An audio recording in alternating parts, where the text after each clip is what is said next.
Buen día, mi nombre es Gonzalo Virala Castillo, soy estudiante de quinto año de Medicina de la Universidad Peruana de Ciencias Aplicadas. En esta oportunidad vamos a hacer un repaso acerca de, bueno, vamos a dar inicio en realidad, a un repaso de lo que es la semiología cardiovascular, ¿no? Empezando por unos conceptos iniciales. Bueno, continuando, como en todo examen físico, como ya hicimos en la revisión del sistema respiratorio, se divide en partes, ¿no? No difiere mucho, se podría decir, la distribución de partes por parte del sistema respiratorio y del cardiovascular, y es que siguen unos mismos pasos en realidad. Sin embargo, las maniobras son distintas y el enfoque también es distinto. Como podemos ver, el examen cardiovascular en sí también se divide en lo que es inspección, palpación, percusión y auscultación. Sin embargo, desde la aproximación inicial al paciente, no se va de frente con esto si es que queremos evaluar absolutamente todo lo que engloba el aparato cardiovascular. Y es que justamente la exploración del aparato cardiovascular en sí se da desde la primera aproximación que tiene el examinador clínico al paciente. El paso uno para evaluar completo el sistema cardiovascular en sí se da al inicio de la exploración física.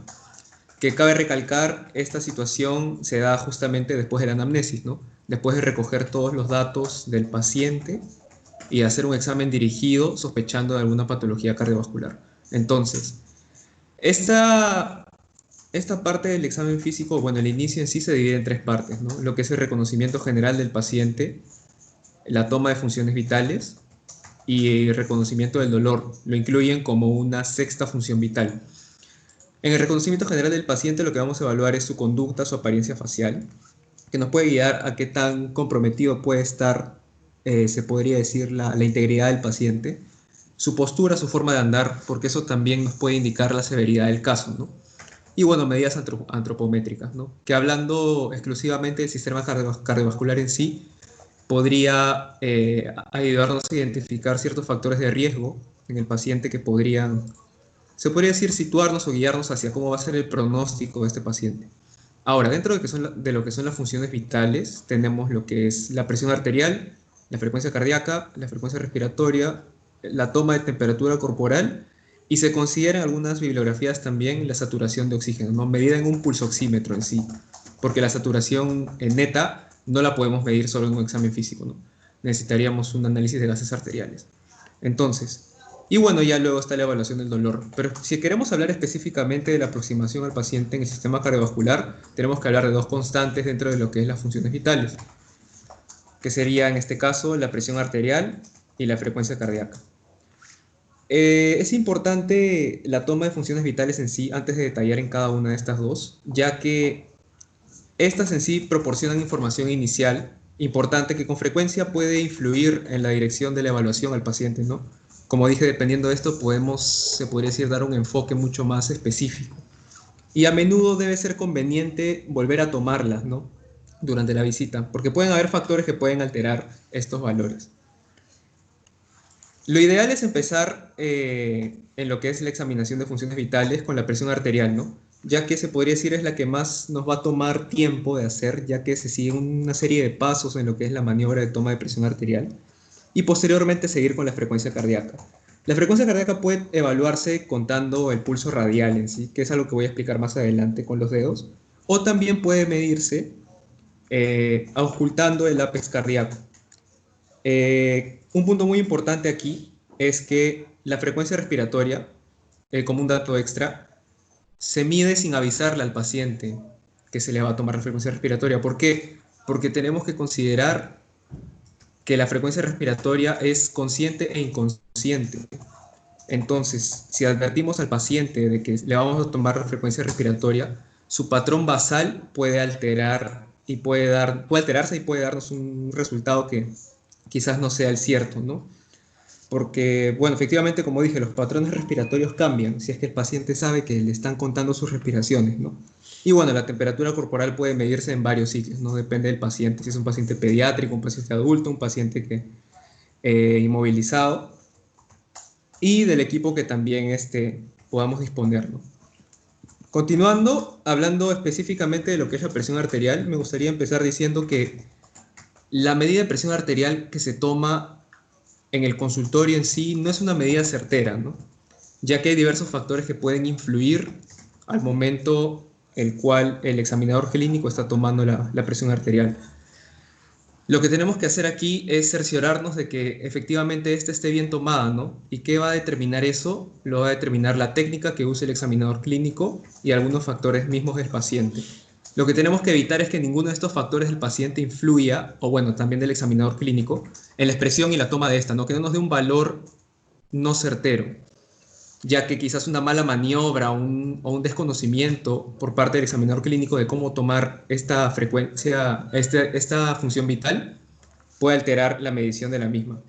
Dentro de los factores que se describen del paciente que podría alterar la toma de presión arterial está lo que se conoce como hipertensión de bata blanca, que se puede decir es una respuesta autonómica frente a un miedo que, bueno, inconscientemente tiene el paciente, quizás frente a algún personal médico, ¿no? El cual se podría clasificar dentro de un trastorno ansioso o una respuesta ansiosa frente al hecho de estar frente a un, se podría decir médico, ¿no? Por eso se llama hipertensión de bata blanca.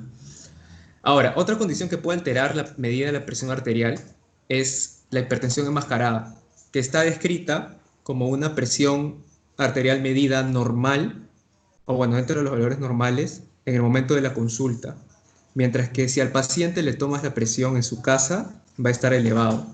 Ahora, discerniendo un poco entre estas dos condiciones, la que tiene mayor riesgo cardiovascular en sí, para complicaciones más adelante, es efectivamente la hipertensión enmascarada, ¿no? ¿Por qué? Porque el paciente no va a estar siempre en una consulta. Entonces, su presión siempre va a estar elevada mientras se mantenga en casa y no cuando sea tomada por un personal médico, cosa que sucede lo contrario en la hipertensión de bata blanca, que va a estar elevada por factores ansiosos mismos del paciente al momento de la examinación clínica y va a estar normal en su casa, ¿no? En caso el paciente no presente ninguna condición que le aumente la presión arterial o no sufra de hipertensión. Y como dije, aparte de la hipertensión de bata blanca, hay trastornos de ansiedad, ¿no? Que por mera respuesta autonómica del cuerpo puede elevar la presión arterial, ¿no? Y darnos un resultado no tan, se podría decir, específico. Ahora, ¿a qué quiero llegar con todo esto? A que no existe una medida de presión arterial real, ¿no? ¿Por qué? Porque lo ideal para llegar a un valor exacto sería medir la presión durante varios días y varias semanas, ¿no? Y esos valores en los cuales nosotros medimos, promediarlos, ¿no? Algunas bibliografías recomiendan que en la misma atención en consulta se tome 2 veces la presión arterial en ambos brazos, ¿no? Para poder llegar, se podría decir, a un valor mucho más certero. Y bueno, efectivamente hay controversia en los valores obtenidos, ¿no? Por lo mismo que ya describí. Y es que efectivamente estos valores pueden diferir tanto en la consulta como en el triaje que hacemos antes de que el paciente entre a consulta a veces, en la casa del paciente, ¿no? Y bueno, como dije, hay varios factores que pueden alterar su lectura. Aparte, sumarle que el examinador clínico debe conocer la buena técnica para medirla. Entonces, la lectura también es muy subjetiva, ¿no? Al final, el que va a notar en la historia la medida es el examinador clínico porque es la persona la cual la toma. Ahora, está recomendado en sí, como dije, promediar los valores de la presión, ¿no? Independientemente del lugar donde se tomó. Lo más común es que se tome a nivel del brazo, puede ser el brazo izquierdo o derecho, algunas bibliografías prefieren el derecho o el izquierdo, y que sea a nivel de la arteria braquial, ¿no? Que la identifiquemos el pulso braquial y es ahí donde vamos a colocar el instrumento de medición de presión arterial, ¿no? Y bueno, dependiendo de la escuela a la cual utilicemos, sea la americana o la europea, los valores de hipertensión arterial pueden variar, ¿no? Si es que hablamos en este caso, de la escuela americana, la última actualización de la AJA dice que hipertensión arterial se define por un estado en el cual la presión arterial sistólica es mayor a 130 y la diastólica mayor a 80. Y bueno, la escuela europea creo que es los números que con más frecuencia se utiliza es que describe una hipertensión arterial a partir de una presión arterial sistólica mayor o igual a 40 y una presión arterial diastólica mayor o igual a 90. Como dije, para tomar la presión arterial se necesita una técnica en sí, el cual el examinador clínico debe conocerla muy bien. Y es que antes de tomar la presión arterial tenemos que asegurarnos de que el paciente 30 minutos antes de esta toma no haya fumado, no haya tomado café, ni bebidas con cafeína o con altos niveles de azúcar, los cuales puedan tener un impacto sobre, en este caso, la frecuencia respiratoria, perdón, la presión arterial o la frecuencia cardíaca en sí. Entonces, importante aquí es que el paciente esté calmado en la sala, que es una sala, un ambiente el cual el paciente se sienta cómodo, el paciente tiene que estar sentado, por al menos recomiendan 5 minutos, ¿no? Con los pies en el suelo. Entonces, escogemos cualquiera de los brazos. En este caso, en lo que vayamos a escoger el brazo, tenemos que ver que no haya ninguna lesión, es lo que describe la bibliografía, que nos pueda quizás, en primer caso, incomodar al paciente y en segundo caso, alterar la lectura de esta medida, ¿no? Entonces, el brazo que escojamos tiene que estar relajado, si es posible, apoyado sobre una mesa y descubierto, ¿no? Y como dije, sin lesiones presentes. Lo primero que tenemos que hacer es identificar la arteria braquial, ¿no? Identificar el pulso braquial y es aquí donde vamos a colocar el instrumento. Una vez colocado el instrumento, se recomienda ponerlo a nivel del corazón, ya que así no se van a alterar las mediciones de esta, ¿no? Porque la bibliografía describe que mientras más arriba del corazón se encuentre o más debajo del corazón se encuentre, las tomas pueden diferir. Entonces, lo que vamos a hacer aquí es, mientras estamos insuflando, vamos a palpar el pulso, en este caso radial, y vamos a empezar a insuflar el aparato hasta que desaparezca el pulso, ¿no? Una vez que desaparece el pulso, la bibliografía recomienda que se añadan 30 milímetros de mercurio más. Y es aquí donde va a suceder lo siguiente, ¿no? Vamos a empezar a percibir los ruidos de Korokov mediante vayamos desinsuflando el aparato. Esto lo voy a explicar más adelante, ¿no? Bueno, los ruidos de Korokov son dos. El primero te va a determinar la presión arterial sistólica y el segundo te va a determinar la presión arterial diastólica, ¿no? Es importante también que la presión arterial debe tomarse en los dos brazos, por lo menos una vez. Si el manguito es demasiado pequeño, o sea, estrecho, la toma de la presión, o sea, el valor que vamos a medir va a ser mucho más alto. Y sucede lo mismo en el lado contrario, ¿no? Si es que el manguito es muy ancho, lo más probable es que la presión que registremos sea baja. No solo son los factores del manguito en sí los cuales determinan que una presión pueda ser medida de una manera alterada, ¿no? Sino también son factores del paciente, como ya mencioné anteriormente. Y bueno, del mismo modo, una que otra mala maniobra del examinador clínico puede dar un valor falso a la presión arterial. Entonces nos vamos a situar en este diagrama de aquí. Como dije, lo ideal es que empecemos insuflando hasta perder el pulso radial del paciente. Una vez que llegamos a obstruir la arteria de por sí, se va a escuchar, no se va a escuchar nada en realidad. ¿Por qué? Porque no hay un flujo de sangre que esté pasando. Eso lo voy a explicar más adelante. Ahora, como dije, el primer ruido que va a aparecer va a ser el primer ruido de Korokov, ¿no? El cual determina la presión sistólica. Y no es que donde desaparezca el ruido de Korokov se va a medir la presión diastólica. ¿Por qué? Porque se recomienda en sí que se dejen pasar unos cuantos segundos, unos cuantos milímetros de mercurio para poder recién determinar cuál es el segundo ruido de Korokov. Entonces, lo que va a determinar aquí la presión arterial en sí es lo que el examinador clínico pueda auscultar, ¿no? El primero y el segundo ruido. Y esto se explica de la siguiente forma. Se explica de la misma forma que quizás podría explicarse un sonido agregado respiratorio o un soplo cardíaco, ¿no? ¿Por qué? Porque, por ejemplo, sea la luz bronquial, en este caso la luz arterial, mientras se mantenga un flujo laminar en esta arteria, o sea, mientras no esté obstruida, mientras el instrumento no la comprima, va a mantener un flujo constante, ¿no? Entonces, no va a haber un sonido que el examinador clínico vaya a poder identificar, porque el flujo laminar en sí, como pudimos ver en la revisión pasada de la semiología respiratoria, el flujo laminar en sí, se podría decir, sí genera un ruido, por ejemplo, cuando pasa el aire en los bronquios. Sin embargo, en las arterias no es normal que genere un ruido, ¿no? cosa que sucede distinto si es que hay una obstrucción en el lumen arterial o si es que alguna presión extraluminal en sí de la misma arteria genera un flujo turbulento, como sucede cuando ponemos y cuando tomamos la presión arterial. Comprimimos la arteria en sí, entonces llega un punto en el cual no pasa nada por esta arteria, entonces va a haber silencio claramente. Una vez que se empieza a desinsuflar el instrumento de presión arterial, lo que sucede aquí es que mediante vaya dilatándose la arteria, el flujo recién va a ir entrando, pero no va a entrar de una forma constante. Lo que va a suceder aquí es que va a ir avanzando de a pocos y va a ir golpeando las paredes. Y es esto lo que el examinador clínico va a escuchar.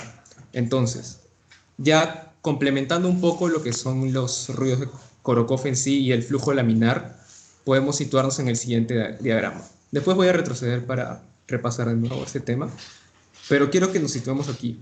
Como dije, la medición de la presión arterial en sí, hablando exclusivamente de los ruidos de Korokov, se divide en 5 etapas. La etapa 1, que va hasta la etapa 5. En la etapa 1, como dije, está comprimida totalmente la arteria, entonces el flujo va a estar limitado en esta zona de aquí. No va a haber un flujo el cual luego el examinador clínico vaya a escuchar. ¿Por qué? Porque no pasa sangre. Entonces, lo que hay aquí específicamente es que una vez que empezamos a desinsuflar, recién el flujo va a empezar a pasar. Entonces, la primera presión que se ejerza en este vaso, en este caso la presión arterial sistólica, va a ser la que determina el paso de sangre. Entonces es aquí donde esa misma presión es la que medimos, la que va a permitir que pase ese primer flujo de sangre, ¿no? Y es la que va a escuchar el paciente, que es el primer ruido de Korokov, que aproximadamente se da en la etapa 2 o en la etapa 3 de todo este proceso, ¿no? Lo normal es que se dé en la etapa 2. Luego, el paciente va a seguir escuchando, el examinador clínico va a seguir escuchando cada paso de sangre, ¿no? Hasta que la misma arteria se nivele en su presión arterial, se puede decir, normal. En este caso, lo que va a detectar ya la desaparición del ruido en sí es la presión arterial diastólica, ¿no? Que es nuevamente en la cual vuelve a pasar un flujo laminar normal. Y es justamente lo que describe este cuadro, ¿no? Es un poco, se podría decir, para repasar, ¿no? Cuando el brazalete es insuflado, se corta el flujo de sangre y no se detecta el pulso porque efectivamente no pasa sangre. Luego, mientras vamos desinsuflando, se puede detectar el paso de sangre, ¿no? Y es aquí donde empezamos a medir las presiones. Y ya posteriormente, cuando este sonido, o bueno, el flujo ya es laminar y el sonido desaparece, es abolido totalmente, el flujo de sangre se silencia y es aquí donde obtenemos el segundo ruido de Korokov. Ruido irónicamente, ¿no? Porque justamente el segundo ruido de Korokov es la desaparición del sonido en sí. Y bueno, ya si encontramos valores, se podría decir, alterados en la medición de estos ruidos, se puede clasificar de acorde a si es que el paciente, bueno, aparte que presente factores de riesgo o algo, clasificarlo si es que tiene una presión arterial normal, está elevada o tiene efectivamente hipertensión.